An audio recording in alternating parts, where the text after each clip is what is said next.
Hello दोस्तों, स्वागत है आपका अभिनंदन स्टडी पॉइंट चैनल पर। जैसा कि आपको पता है, डेली सुबह 7 बजे करंट अफेयर्स की क्लास होती है, जिसमें मैं आपको सभी महत्वपूर्ण प्रश्नों को कवर कराता हूं जो आपके एग्जाम में एचडीज देखने को जरूर मिलेंगे। आप इस क्लास को लास्ट तक देखिए। अगर आप इस चैनल पर नए हैं तो सब्सक्राइब कर ले चैनल को और बेल आइकन को प्रेस करना बिल्कुल भी ना भूलें, लेटेस्ट वीडियो की अपडेट सबसे पहले आपको मिलने के लिए। तो आइए स्टार्ट करते हैं आज की क्लास को। आज का पहला प्रश्न है, क्वेश्चन ऑफ द डे, किस राज्य ने डिजिटल सेवा सेतु परियोजना शुरू किया है? Which state has started digital service bridge project? Right answer होगा Gujarat. Option number D right answer है। आप जैसे बहुत से स्टूडेंट्स ने कल कमेंट बॉक्स में कमेंट करके आंसर दिया था, आप भी दिया कीजिए। बात करते हैं इस प्रश्न से रिलेटेड कुछ इंपॉर्टेंट पॉइंट्स के बारे में जो आपके एग्जाम्स के लिए काफी महत्वपूर्ण होगा। गुजरात सरकार ने ग्रामीण क्षेत्रों के लिए डिजिटल सेवा सेतु कार्यक्रम की घोषणा की है। इस कार्यक्रम के तहत नागरिक पंचायत स्तर पर विभिन्न लोक कल्याणकारी सेवाओं से लाभ प्राप्त कर सकेंगे। डिजिटल सेवा सेतु को फाइबर नेटवर्क के माध्यम से ग्राम पंचायतों को जोड़ने की पहल भारत नेट परियोजना के तहत शुरू किया गया है। आशा करते हैं आपको सभी चीजें समझ में आ गई होंगी, आप इसको ध्यान रखिएगा। गुजरात राज्य को आप मैप में देख सकते हैं, इसको राज्य का दर्जा मिला 1 मई 1960 को। कैपिटल है गांधीनगर। नंबर ऑफ डिस्ट्रिक्ट है 33। गवर्नर है आचार्य देवव्रत और चीफ मिनिस्टर विजय रूपानी है। लोकसभा सीट्स है 26 और राज्यसभा सीट्स 11 है। नेक्स्ट क्वेश्चन है, केंद्रीय मंत्रिमंडल ने भारत और किस देश के बीच साइबर सुरक्षा के माध्यम से क्षेत्र के माध्यम से एक समझौता ज्ञापन पर हस्ताक्षर करने के लिए अपनी मंजूरी दे दी है? जो कि अपनी मंजूरी दिया गया है जापान के साथ एक समझौते ज्ञापन पर हस्ताक्षर करने के लिए। Option number A right answer होगा।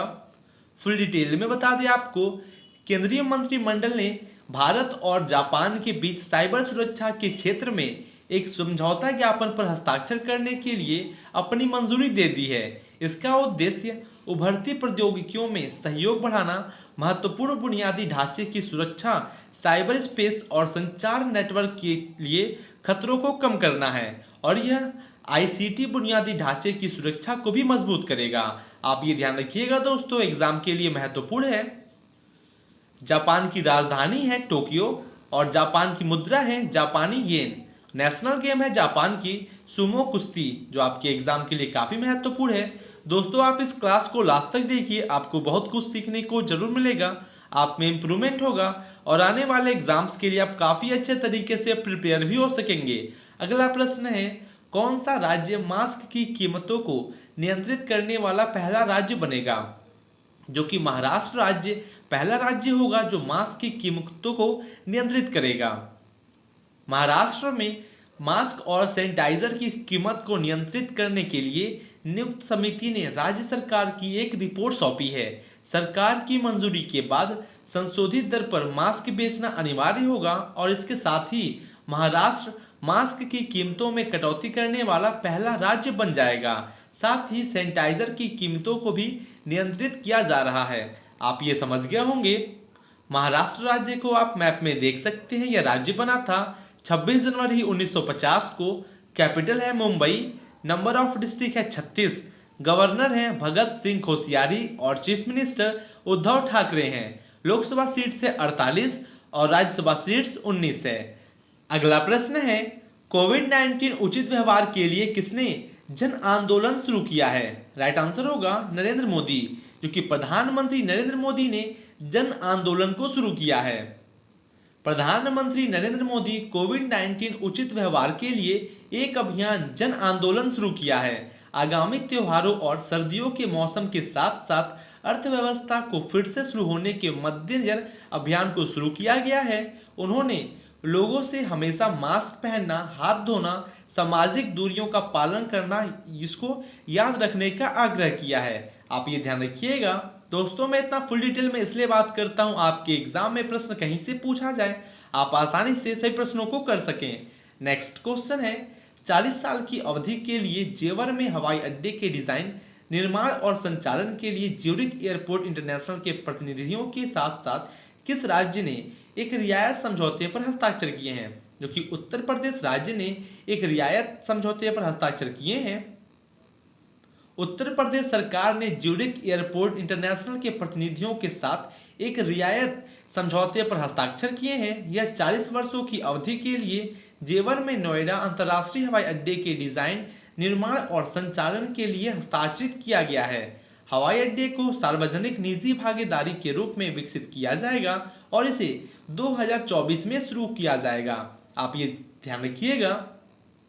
उत्तर प्रदेश राज्य को आप मैप में देख सकते हैं, इसको राज्य का दर्जा मिला 24 जनवरी 1950 को। कैपिटल है लखनऊ, नंबर ऑफ डिस्ट्रिक्ट है 75, गवर्नर है आनंदीबेन पटेल और आनंदीबेन पटेल मध्य प्रदेश राज्य की भी गवर्नर हैं। चीफ मिनिस्टर है Yogi Adityanath. Members of the legislative assembly है 403, जिसमें एक्सक्लूड होते हैं 1 Anglo Indian member.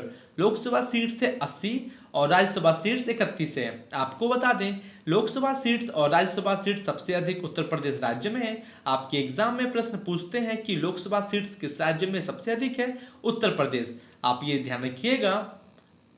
Next question है, आईआरसीटीसी अक्टूबर 2020 में निम्नलिखित में से किस निजी तेजस एक्सप्रेस ट्रेन के पहले सेट को फिर से शुरू करेगी? राइट आंसर होगा ए और बी दोनों, जो कि आईआरसीटीसी अक्टूबर 2020 में लखनऊ से नई दिल्ली, अहमदाबाद से मुंबई इस निजी तेजस एक्सप्रेस ट्रेन के पहले सेट को फिर से शुरू करेगी। आपके एग्जाम के लिए काफी महत्वपूर्ण बन जाता है। फुल डिटेल में बता दें आपको, आईआरसीटीसी 17 अक्टूबर 2020 से निजी तेजस एक्सप्रेस लखनऊ से नई दिल्ली और अहमदाबाद से मुंबई ट्रेनों के पहले सेट को फिर से शुरू करेगी। कोविड-19 महामारी फैलने के कारण इन दोनों तेजस ट्रेनों का संचालन 19 मार्च 2020 से स्थगित कर दिया गया था। शुरुआत में प्रत्येक वैकल्पिक सीट को सामाजिक दूरी के मानदंडों के तहत खाली रखा जाएगा। अगला प्रश्न है, कौन सा केंद्र शासित प्रदेश जल्द ही एक औद्योगिक जैव प्रौद्योगिकी पार्क का निर्माण करेगा जो स्टार्टअप को अत्याधुनिक सुविधाएं प्रदान करेगा? जो कि जम्मू और कश्मीर एक ऐसा केंद्र शासित प्रदेश है जो जल्द ही एक औद्योगिक जैव प्रौद्योगिकी पार्क का निर्माण करेगा। जम्मू और कश्मीर का कुपवाड़ा जिला जो नए विकास से वंचित था, जल्द ही एक औद्योगिक जैव प्रौद्योगिकी पार्क तैयार करेगा जो स्टार्टअप को अत्याधुनिक सुविधाएं प्रदान करेगा। और पार्क का उद्देश्य नव प्रवर्तन आधारित, ज्ञान आधारित जैव व्यवसायों के निर्माण के लिए घाटी में नवोदित स्टार्टअप की मदद करना है। और जैव प्रौद्योगिकी पार्क CSRI IIM के द्वारा चलाया जाएगा। आशा करते हैं आपको सभी चीज समझ में आ गई होंगी। जम्मू कश्मीर केंद्र शासित प्रदेश के बारे में बात करते हैं, जो कि यह यूनियन टेरिटरी बना था 31 अक्टूबर 2019 को। नंबर ऑफ डिस्ट्रिक्ट है 28, लेफ्टिनेंट गवर्नर है मनोज सिन्हा, हाई कोर्ट है Jammu and Kashmir high court, chief justice है गीता मित्तल, जो कि आपके एग्जाम के लिए काफी महत्वपूर्ण बन जाता है। दोस्तों, मैं आपका डेली करंट अफेयर्स के साथ साथ स्टैटिक जीके को भी कवर करता हूं। आपके एग्जाम में प्रश्न कहीं से पूछा जाए, आप आसानी से सभी प्रश्नों को कर सकें। नेक्स्ट है, शेख मसाल अल अहमद अल जबर अल सबा को किस देश के राजकुमार के रूप में सेवा करने के लिए नए अमीर के द्वारा चुना गया है? राइट आंसर होगा Kuwait. Option number A right answer है। शेख मसाल अल अहमद अल जबर अल सबा को कुवैत राजकुमार के रूप में सेवा करने के लिए कुवैत के नए अमीर के द्वारा चुना गया है।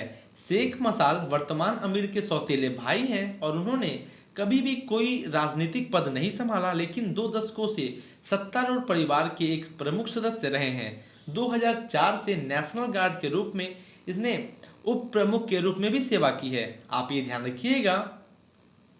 कुवैत की राजधानी है कुवैत सिटी और मुद्रा है कुवैती दिनार। प्रधानमंत्री है कुवैत के सबा अल खालिद अल सबा और राष्ट्रीय खेल है नेशनल गेम फुटबॉल। दोस्तों, कोई भी कंट्री आपकी न्यूज में है, करंट में है, उसकी राजधानी, मुद्रा, प्राइम मिनिस्टर, प्रेसिडेंट से एग्जाम में प्रश्न पूछे जाते हैं। आप ये समझ गए होंगे। अगला प्रश्न है, नाबार्ड किस राज्य के पाटन और बनासकांठा जिलों में अपने पहले तरह के जैविक मसाले बीज पार्क के लिए अनुदान सहायता प्रदान करेगा? कि किस राज्य के लिए प्रदान करेगा? Gujarat. Option number A right answer होगा। राष्ट्रीय कृषि और ग्रामीण विकास बैंक नाबार्ड गुजरात के पाटन और बनासकांठा जिलों में अपने किस्म के पहले 2 जैविक मसाले बीज पार्क को अनुदान सहायता प्रदान करेगा। पाटन में जीरा और बनसकांठा में सौंफ के पार्क होंगे और प्रत्येक पार्क में यह 23 लाख रुपए की सहायता प्रदान करेगा। कितने? 23 लाख रुपए। आप ये ध्यान रखिएगा। गुजरात राज्य को आप मैप में देख सकते हैं। इससे पहले भी मैंने आपका गुजरात राज्य को कवर किया है, आपका रिवीजन हो जाएगा। यह राज्य बना था 1 मई 1960 को। कैपिटल है गांधीनगर। नंबर ऑफ डिस्ट्रिक्ट है 33। गवर्नर है आचार्य देवव्रत। चीफ मिनिस्टर है विजय रूपानी। लोकसभा सीट्स है 26 और राज्यसभा सीट्स 11 है। दोस्तों, अगर आपको क्लास अच्छी लग रही हो तो आप लाइक करें, कमेंट करें और शेयर जरूर करें। अगर आप इस चैनल पर नए हैं तो सब्सक्राइब कर ले चैनल को और बेल आइकन को प्रेस करना बिल्कुल भी ना भूलें लेटेस्ट वीडियो की अपडेट सबसे पहले आपको मिलने के लिए। नेक्स्ट क्वेश्चन है, भारतीय वायुसेना अक्टूबर 2020 में अपनी स्थापना की कौन सी वर्षगांठ मना रही है? जो कि भारतीय वायुसेना अपनी स्थापना की 88वीं वर्षगांठ को मना रही है। भारतीय वायुसेना 8 अक्टूबर 2020 को अपनी 88वीं वर्षगांठ को मना रही है और आईएएफ की स्थापना 1932 में 8 अक्टूबर को हुई थी। विभिन्न विमानों के द्वारा एक हवाई प्रदर्शन गाजियाबाद के वायुसेना स्टेशन हिंडन में वायुसेना दिवस परेड सह निवेश समारोह का मुख्य आकर्षण होगा। हवाई प्रदर्शन N-32 विमान से प्रसिद्ध आकाशगंगा टीम के ध्वजधारक स्काई ड्राइवर के कूदने के साथ शुरू होगा। आप ये समझ गए होंगे। अगला प्रश्न है, किसे भारतीय रिजर्व बैंक के डिप्टी गवर्नर के रूप में नियुक्त किया गया है? राइट आंसर होगा एम राजेश्वर राव। एम राजेश्वर राव को भारतीय रिजर्व बैंक के डिप्टी गवर्नर के रूप में नियुक्त किया गया है। केंद्र सरकार ने एम राजेश्वर राव को भारतीय रिजर्व बैंक की डिप्टी गवर्नर के रूप में नियुक्त किया है। वे वर्तमान में आरबीआई के कार्यकारी निदेशक हैं। राव चौथे डिप्टी गवर्नर के रूप में एनएस विश्वनाथन का स्थान लेंगे और वे विभिन्न पदों पर रहते हुए 1984 से रिजर्व बैंक से जुड़े हुए हैं। उन्होंने 2016 में केंद्रीय बैंक के कार्यकारी निदेशक के रूप में भी कार्यभार संभाला है। आप ये ध्यान रखिएगा।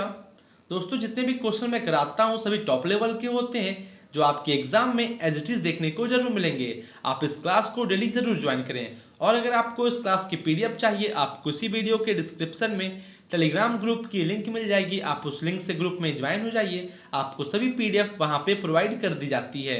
नेक्स्ट क्वेश्चन है, अश्वनी कुमार का निधन अक्टूबर 2020 में हुआ। उन्हें 2013 में किस राज्य का राज्यपाल नियुक्त किया गया था? अश्वनी कुमार जी को नागालैंड के राज्यपाल के रूप में नियुक्त किया गया था 2013 में। पूर्व राज्यपाल और सीबीआई प्रमुख अश्वनी कुमार को 7 अक्टूबर 2020 को उनके शिमला के घर में मृत पाया गया था। भारतीय पुलिस सेवा के 1973 बैच के अधिकारी कुमार ने अगस्त 2008 से नवंबर 2010 तक केंद्रीय जांच ब्यूरो का नेतृत्व किया और मनमोहन सिंह सरकार ने उन्हें मार्च 2013 में नागालैंड के राज्यपाल के रूप में नियुक्त किया था और अश्वनी कुमार एक राज्यपाल कार्यालय के नियुक्त होने वाले पहले सीबीआई प्रमुख थे और आपके एग्जाम के लिए काफी महत्वपूर्ण भी बन जाता है। नागालैंड राज्य को आप मैप में देख सकते हैं। इसको राज्य का दर्जा मिला 1 दिसंबर 1963 को। कैपिटल है कोहिमा। नंबर ऑफ डिस्ट्रिक्ट है 12। गवर्नर है RN रवि और चीफ मिनिस्टर है Neiphiu Rio. Members of the legislative assembly 7। Lok Sabha seats है 1 और राज्यसभा सीट्स भी 1 है। नेक्स्ट क्वेश्चन है, जयदीप मजूमदार को निम्नलिखित में से किसके लिए भारत के अगले राजदूत के रूप में मान्यता दी गई है? राइट आंसर होगा ऑप्शन नंबर बी, होलिसी के लिए भारत के अगले राजदूत के रूप में मान्यता दी गई है जयदीप मजूमदार को। राजनयिक जयदीप मजूमदार को विदेश मंत्रालय ने होलिसी में भारत के अगले राजदूत के रूप में मान्यता दी। मजूमदार भारतीय विदेश सेवा के 1989 बैच से हैं और वर्तमान में ऑस्ट्रिया में भारतीय राजदूत हैं। उनका वियना में निवास होगा और इससे पहले वे फिलीपींस में भारतीय राजदूत थे। आशा करते हैं आपको सभी चीज समझ में आ गई होंगी। आप ये ध्यान रखिएगा। अगला प्रश्न है, किसने किसान रथ मोबाइल ऐप लॉन्च किया है?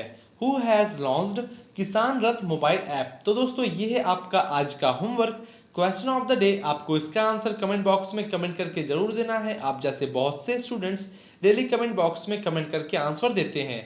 आशा करते हैं आपको क्लास काफ़ी अच्छी लगी होगी। अगर अच्छी लगी है तो आप लाइक करें, कमेंट करें और शेयर जरूर करें। शेयर करें उन सभी स्टूडेंट्स के पास जिसको इस क्लास से काफ़ी हेल्प मिल सके। तो मिलते हैं आपसे कल और बेहतरीन इंपॉर्टेंट क्वेश्चंस के साथ। Thank you and good day.